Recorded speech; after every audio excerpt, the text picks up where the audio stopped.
Hello. I've been thinking of my grandmother lately, and I don't remember her having a job outside of the house. Being a homemaker was her job, and, loving us grandkids. But that was a different time. Now, grandmothers aren't just loving family members, they can also be powerful community change makers. So today's episode explores a movement that's reshaping how we see older women, not as fading figures in the background, but as vital forces for connection, wisdom, and lasting change. I'm joined today by Lynsey Farrell. She's a cultural anthropologist and co-founder and executive director of the Grandmother Collective, which is a global initiative that elevates the voice, power, and leadership of grandmothers. Now, here's what's interesting. Lynsey didn't set out to create a grandmother movement. For over 2 decades, she worked closely with young people in communities around the world, from Nairobi to Washington, D.C., focused on self-help, leadership, and empowerment. But over time, Lynsey noticed something, that despite all the energy and innovation in youth programs, something essential was missing. The grounding, the wisdom, the steady hands that hold a community together. And who was already doing that? Quietly, consistently, and often invisibly? Grandmothers. That realization sparked the Grandmother Collective, which now supports older women around the world who are leading storytelling circles, raising awareness around social issues, building intergenerational trust, and healing their communities. In today's conversation, we'll explore why grandmothers matter more than ever, how you can tap into your own grandmotherly influence, whether or not you have grandchildren, and learn about the impact that grandmothers are having around the world. Lynsey's here to share the origin of this movement, stories of real women leading change, and, like I said, how you can connect with your community and own the wisdom that comes with age. Hi, I'm Wendy Green, your host for Boomer Banter, where we have real talk about aging well, and I am so glad that you joined us today. Just a quick reminder before we get started, because I don't want you to miss anything. I want to have you go to the heyboomer.biz webpage and click on Age Well with Us. Why do I want you to do that? Because if you're enjoying these episodes with my inspiring guests and you want a little extra inspiration each week, I'd love to have you join my email community. Every week, you'll get a link to new episodes, helpful resources, and some thoughts to help you navigate this season of life with purpose and confidence. So again, go to heyboomer.biz, click on Age Well with Us, and I look forward to having you join us. So let me bring Lynsey on, and welcome, Lynsey, to Boomer Banter. Thanks for having me. Oh, I'm very excited about this show. I've been looking at your website. There's just so much going on. But before we get there, I want to get a little bit of history about you, your anthropological fieldwork, and what made you realize that older women were a hidden force for change. Yeah, so sometimes I go all the way back and tell people that I grew up in the suburbs of Phoenix, which I think kind of was, to somebody who was really interested in diversity and somehow emerged in my young life as really trying to understand how the human condition could be so different and how people everywhere had different belief systems and different symbols and different languages. I think growing up in a relatively homogenous culture in the suburbs of Phoenix, I could either have followed the status quo or have gone and done dramatically different things. And I sort of ended up taking that pathway. So I studied abroad in Zimbabwe when I was an undergraduate. Oh, wow. And had an incredibly pivotal kind of experience, transformational. Now this is before we had internet, but it was so slow. I mean, we tell our parents like one thing, then Right. there were no cell phones. And so, I mean, we were as immersed as you could be. And I, at that point, was, living on a continent that has 65, 70% population below the age of 35. I had myself been a product of a lot of youth development programming and sort of took myself to understand how youth life, especially in urban spaces in an emergent continent, was shaping what culture looked like and how, the future looked like for people there. And so after I graduated, I ended up in Kenya on a Fulbright scholarship. Oh, gosh. A lot of time with young people who were politically engaged during this like really politically important time in Kenya when they were moving away from having a single leader who was authoritarian in nature. I mean, they still kind of have some problems with that, but like there was this emergent youth energy and a desire to bring a new kind of leadership. And then my dissertation research in cultural anthropology in Nairobi, Kenya, in a settlement called Kibera, which is the largest in the city, very low socioeconomic class, but really deep-rooted history, but a very youth-oriented population, not a lot of older adults guiding and leading. I kind of went on this pathway to understand that how the city became an education for youth. And that sort of led me down, more nonprofit work. But in 2016 or 17, I met a woman named Judy Abel from an organization called the Grandmother Project. So it sounds similar to ours, but it's based in southern Senegal. It's an amazing project.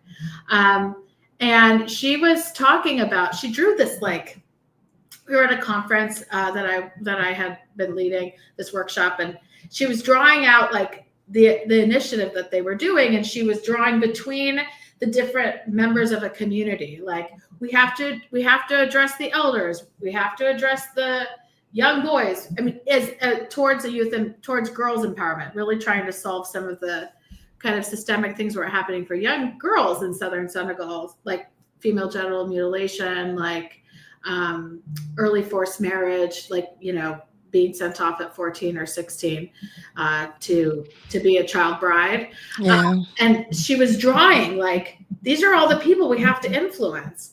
And all of this work that I've been doing on trying to find sort of the systemic way to support youth, she had discovered, really, I guess, uncovered or, remembered. I don't know what it is. But what's the right word?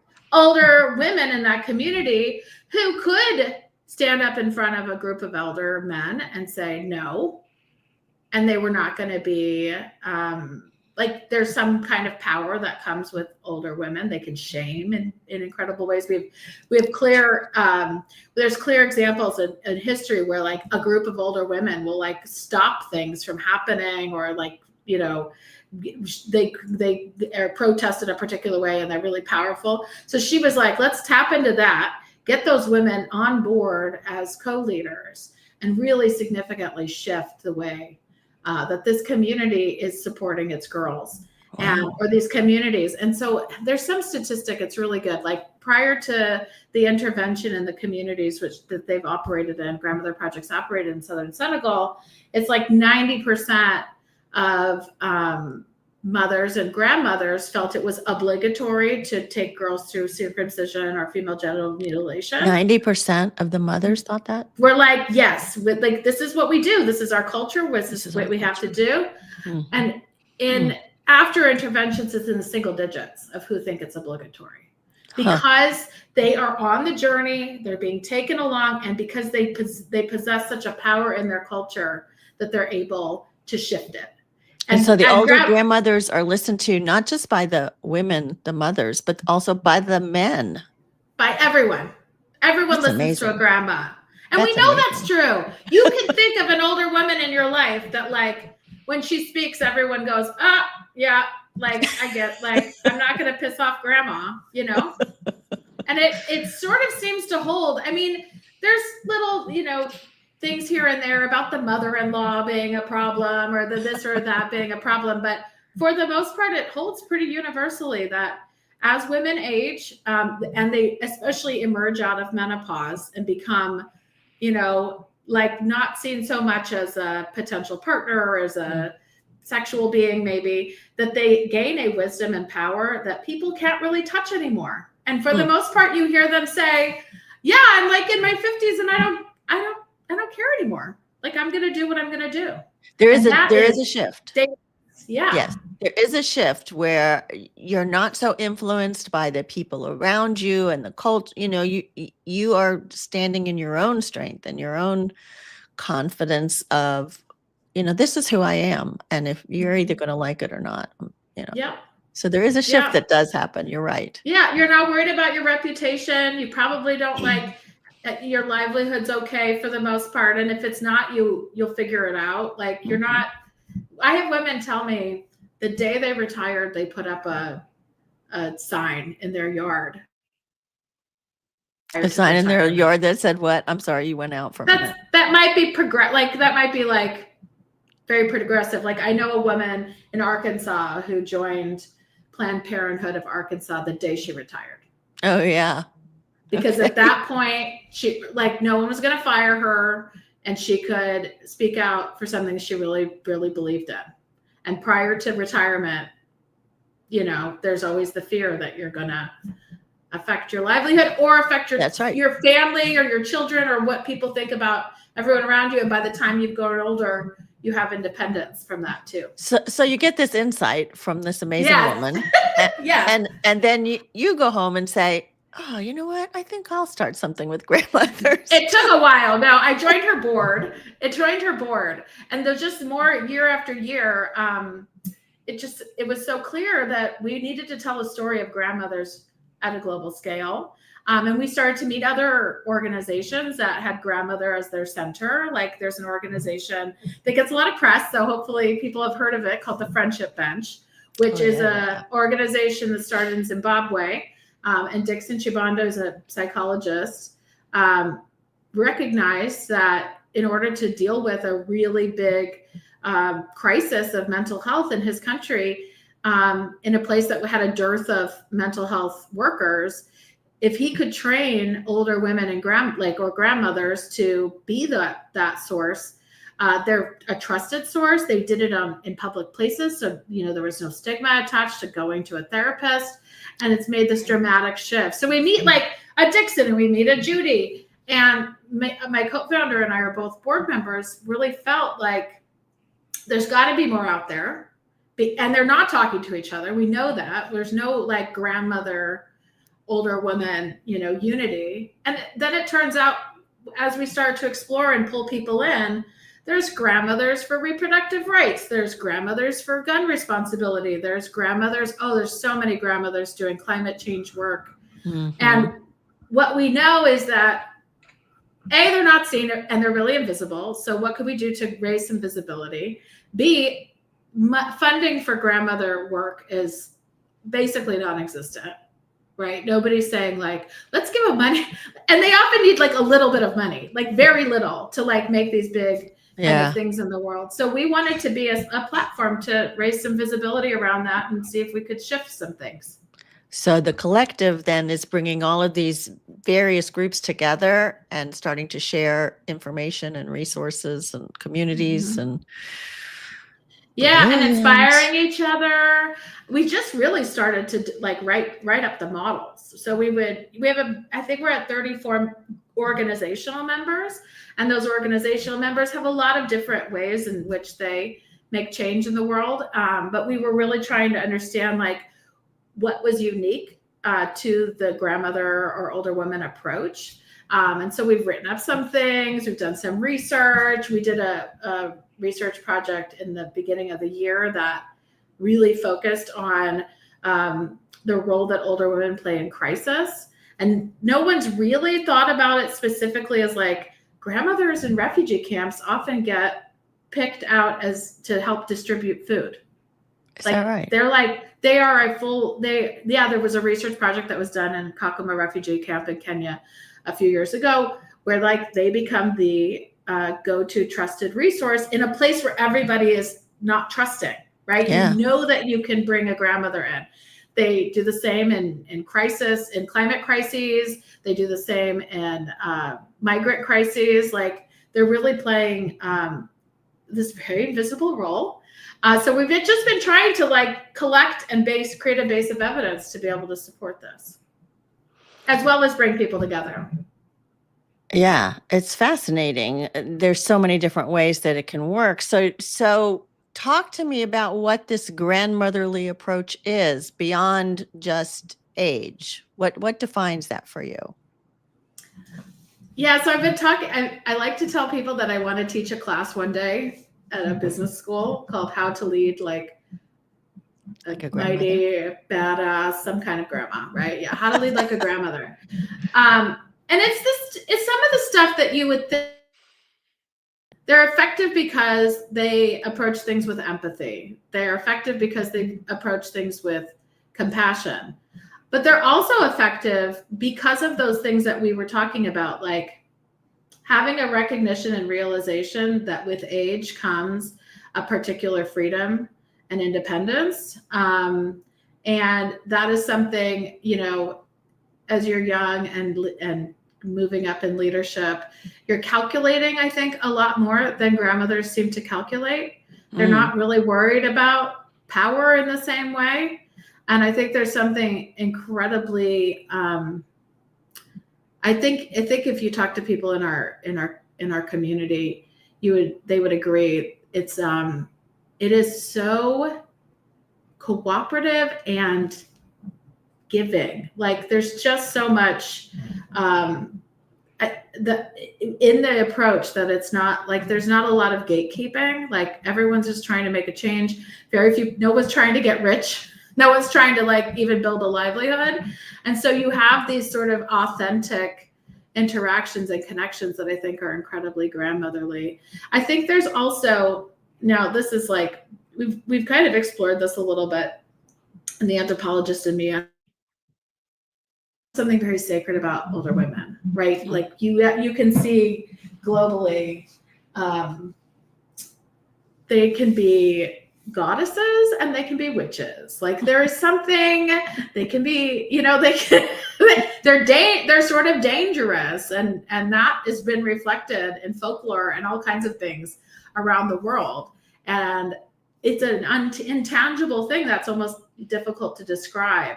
But, you know, we have these archetypes of older women that actually lead to this power in their leadership. So I'm curious, you know, I so much of your work was done in Africa. Yeah. And in very impoverished areas. Mm-hmm. Do you feel like the grandmother image there is different in the way they practice their power, let's say, as opposed to the grandmother image here in the Western world? Well, I'll say two things on that. Yes, the respect for elders is higher, right? Like, they haven't necessarily done as much damage to the idea of what it means to grow old as our individualist, youth-oriented society.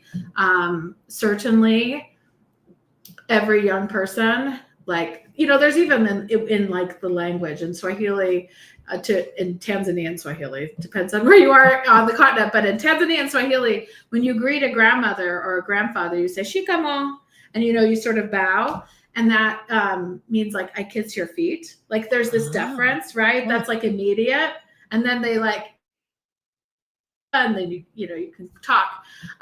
This is something you can see, like, an older generation here in the US will be like, why are the children not understanding? But like, we haven't really taught that same sort of level of deference and things. So that still exists for sure. But urbanization is starting to kill some of that for sure on the continent and in other collectivist societies that we know of.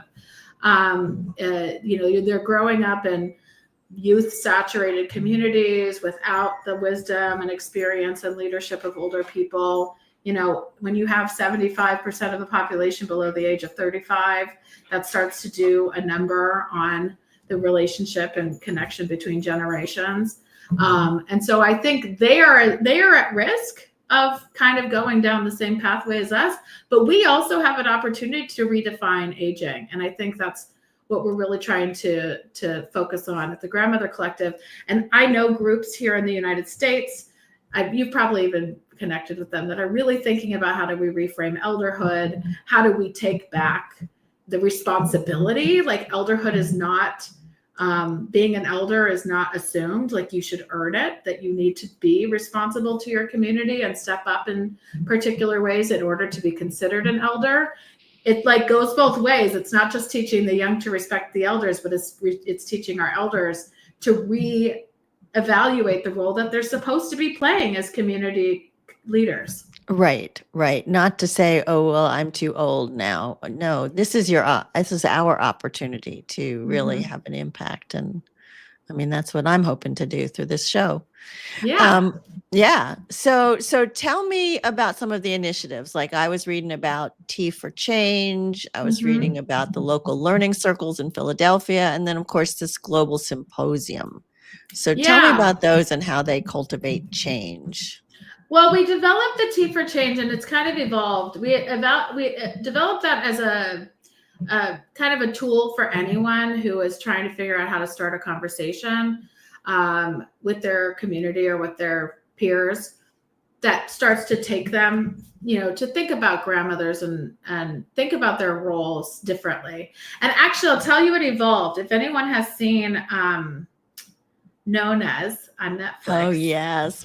Yes. Y'all did that. Good. You had a watch party. Yeah. So we developed, and I think the Tea for Change is like better in the watch party version, but we developed with like this larger sort of coalition, developed a watch party discussion guide, really using Known As, which is celebrating these Italian grandmothers and like the role that they can play in building like a very community-centered restaurant in Staten Island, as a launch pad for saying, what can you do? Like, do you see, first off, that you don't need to hide and be invisible anymore? And what's the next step that you can take to lead discussions and start small? Like, some of our grandmothers are just standing out on street corners on Fridays, like raising awareness about something political. Like not everyone's like, building nonprofits or starting new things, but really trying to find a way to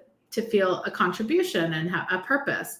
Then you talked about the learning circles. So actually those Philadelphia learning circles evolved into we're fiscally sponsoring them for now, but a new initiative called Grandmas for Literacy, which got some funding this year. So that's really great. And it's going to, in Philadelphia, where I live, we have a really pretty poor literacy rate. I think something like 33%, 35% of kids are reading at grade level. Wow.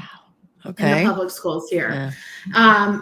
And we also have an adult literacy problem. So, this is it's inherited. Sure. And so the Grandmas for Literacy are working on a science-based reading approach to enable older women to understand, like to really feel the power of using a science-based approach to training on literacy. And there's kind of two pathways that are emerging: the grandmas that want to like go to the school board and yell, like, and be very effective, like as grandmothers, and then those who want to like get into schools and actually be community grandmothers in these schools. And for the most part, what the schools need more than anything is just more people, and having grandmothers and older women kind of watching out and knowing the kids can make an incredibly huge difference. And so they're really focusing on putting grandmothers into the local schools and where they live, like really matchmaking and seeing how to build those relationships better. Yeah. So that started because I interviewed someone for my podcast, and then she was like, I want to talk to more grandmas. And she's everywhere now. She's spending the summer senior centers and libraries and everything, just getting grandmas thinking about the ways in which they can She's motivated. She's motivated. She's so motivated. And then let me tell you about the symposium. So Tell me about the symposium. Last year, we were kind of reaching a tipping point, right? We've collected all these amazing organizations. We've tested out a few different ways to engage the community, but we wanted to see with people, or whatever, it's not even a field yet. We were trying to build a field. What they would do if they were at this opportunity to say, let's like build an institution focused on older women's leadership. And we held a 2-day symposium called Grandmother Leadership. Oh my gosh, I forgot. But anyway, it's on our website. Planning the next one already. Yeah. On the end, yeah. And the insights, that all of that's on our website. But we brought 100 women together. We brought together academics. We've like scoured, the scholarship to see who's writing specifically about grandmothers, and it's not that many, but we've pulled people together. We pulled in some funders. We pulled in all of these incredible grandmother change makers from around the country, the world. We had a very global connection.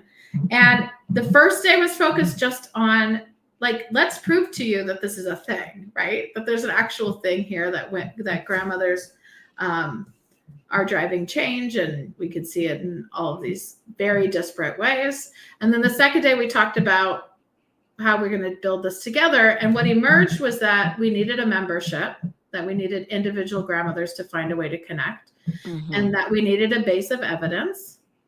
And the final thing is we needed to change the narrative. And so I have a whole group of older women now based off of that who are really thinking a lot about how to support each other, to tell stories, to tell their stories, but also the story of older women.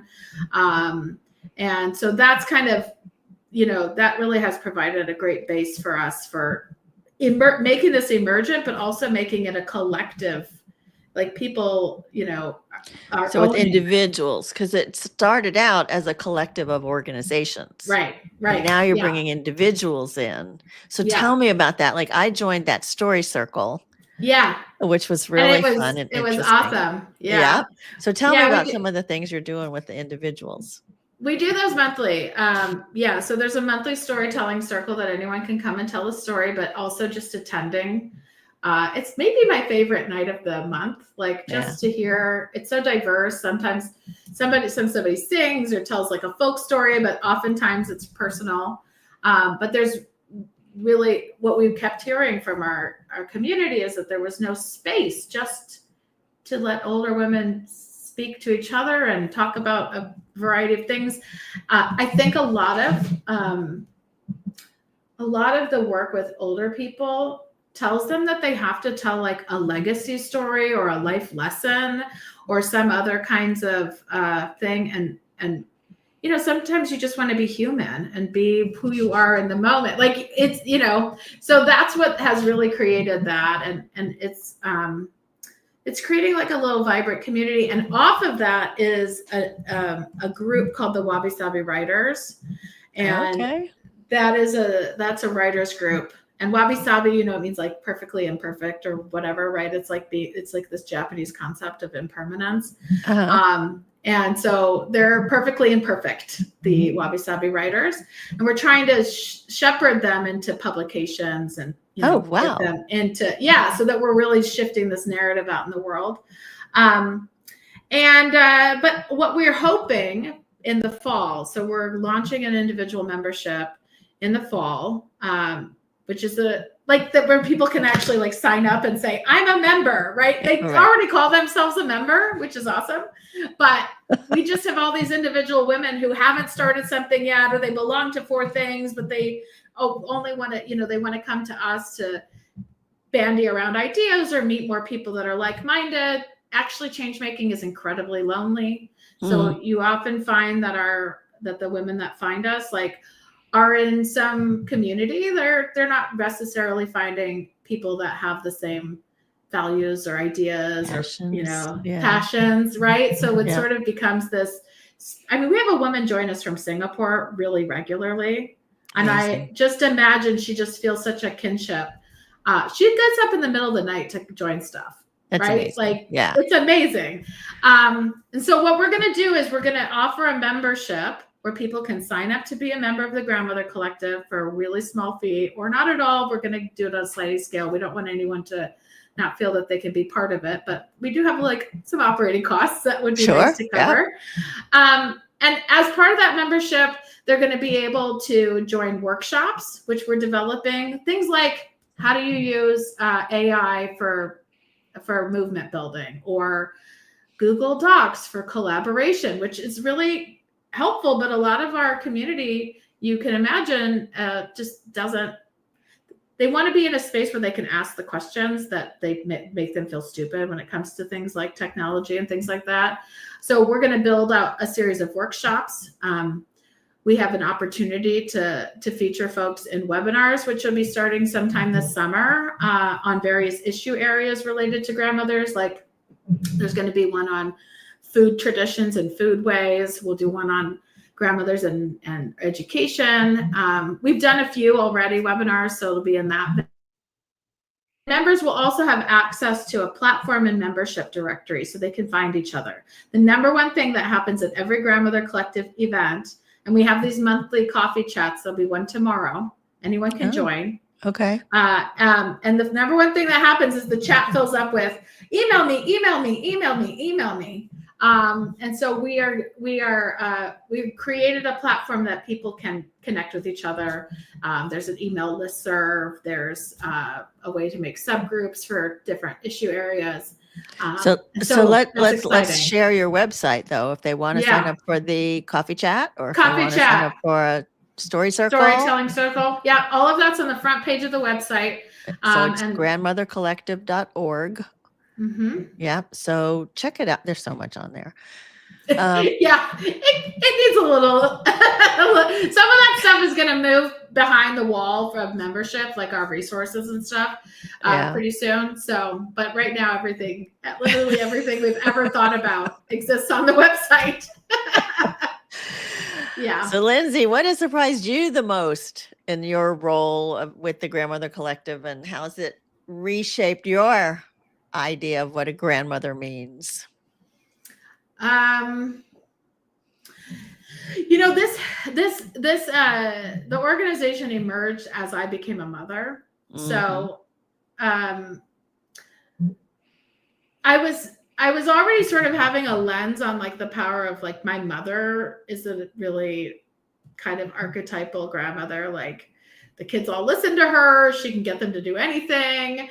They'll eat food that they won't eat with me, right? And I think so I wasn't surprised, that I was able to see sort of a personal connection with the idea of this power of grandmothers. But so this is actually really personal. I think the thing that has surprised me so much in doing this work is because I'm not a grandmother. I'm getting a view on aging that I didn't expect. I bet you are. Yeah, and it's wonderful. And people are having, that's you that messaged that. Right. People, I'm in a period of life where I'm still thinking about a career and what my future holds. And and I'm parenting, and there's a modicum of stress with all of that is seems to be totally accepted in our society. And there's an urgency to get things done. And I think since starting this work with grandmothers, I have been able to give myself a lot more grace. I think I've interviewed enough women, and they'll say, I didn't hit my stride till I was 65, or I got a late start because of all the stuff that life has thrown at me. And then you meet a 96-year-old woman who still goes out and marches, Yeah. And I think it just reminds me life is long. You can remake yourself many, many times. You sure can. You do not have to judge yourself based on others. And all of us have a contribution to make at any age and at any, skill level. We all have something to give and contribute in society. You are very lucky to be getting all of that insight Yes. now, because most people, when we're raising our kids, that's what we're doing. We're working, we're Yep. raising our kids, we're paying bills, we're just like on this rat race, this hamster wheel that just keeps going until you finally take a break and take a breath and go, what do I really want? Who do I really want to be, And so you're getting insight into that now, which is very cool. I mean, ideally for me, the Grandmother Collective is an intergenerational movement, right? Mm-hmm. And I did this intergenerational course a couple of years ago, and we had some young ones, like 20 somethings. Mm-hmm. And one of them messaged me the other day and said, I still keep thinking about all of the things, the insights that I got. And she had been paired up with this woman they're probably in her 60s, and the two of them have become friends. And, we have so much insight to gain across the generations. And I don't know, co-generate and the work. Yeah, sure. Yeah. Yep. And, they always talk about age segregation and how kind of terrible that's been for our society. Mm-hmm. It shouldn't come as a surprise to me that I can live a long life and change my mind. But also, I think the generation, maybe the boomers, have given us also a different lens to that, you can try new things. And you absolutely can try new things. Yeah. And there's not just some like retirement home waiting for you at the end of all of this. Yeah. Which is awesome. Yeah. So tell me, I want to share how people can find you, but give me some ideas on what people can do if they want to start to get involved or learn more about what the Grandmother Collective is doing. Well, we have a website, of course, grandmothercollective.org, and on there are some really easy sort of entry spaces. So we talked about the storytelling circle. Anyone can join that. We talked about the coffee chat, which is just for anyone looking to talk to other people who are making change in the world in a variety of different ways. It really can be anything from from tutoring in schools, even that. I mean, all of it matters to. We have a woman working on nuclear proliferation, like trying to raise awareness about that. I mean, it's like the scale and depth of the ways in which people contribute is amazing.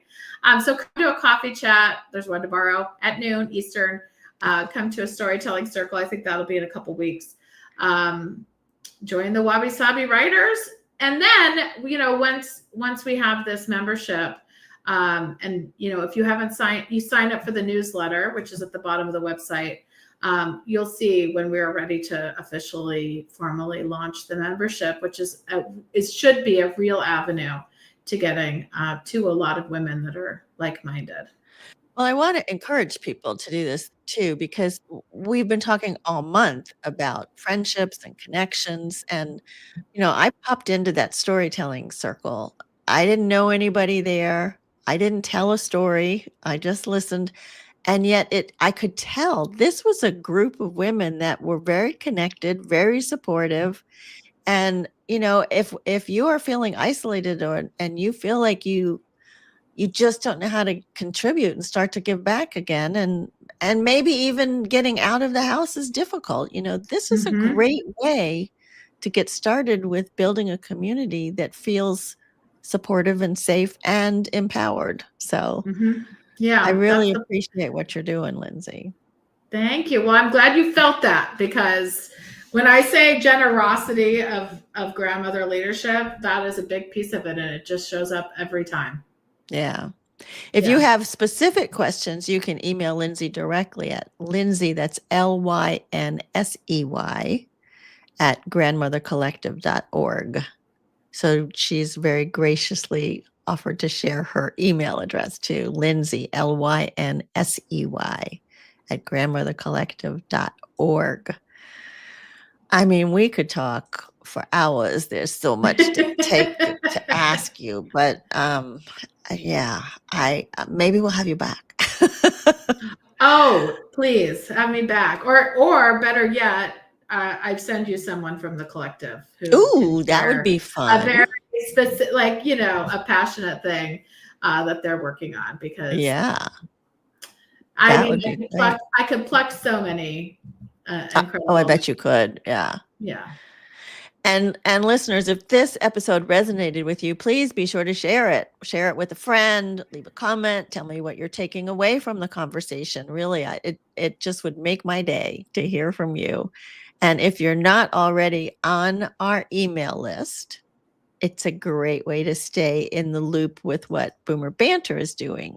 So go to the website heyboomer.biz and click on Age Well with Us. And I will start to send you that weekly newsletter. There's so much going on our side too. Okay, before you go, the show on July 7th. This should be interesting. This is about ancestry travel. So my guest, Jim Lenahan, is AARP's go-to travel expert. And many people, it's kind of become a real thing now to be researching your family history. And they've been doing this for years, and they have lots of information, but they've never been to that country of origin. So now they're ready to walk there, where their ancestors walked, and meet hopefully some relatives that they never even knew existed. So Jim's going to share some stories with us about people who have taken advantage of ancestry travel. So hope you will tune in next Monday for that. Thank you, Lynsey, so much for this. Thank you. Thanks for having me. It was my pleasure. My name is Wendy Green, and thank you all for joining us on Boomer Banter. We'll see you soon.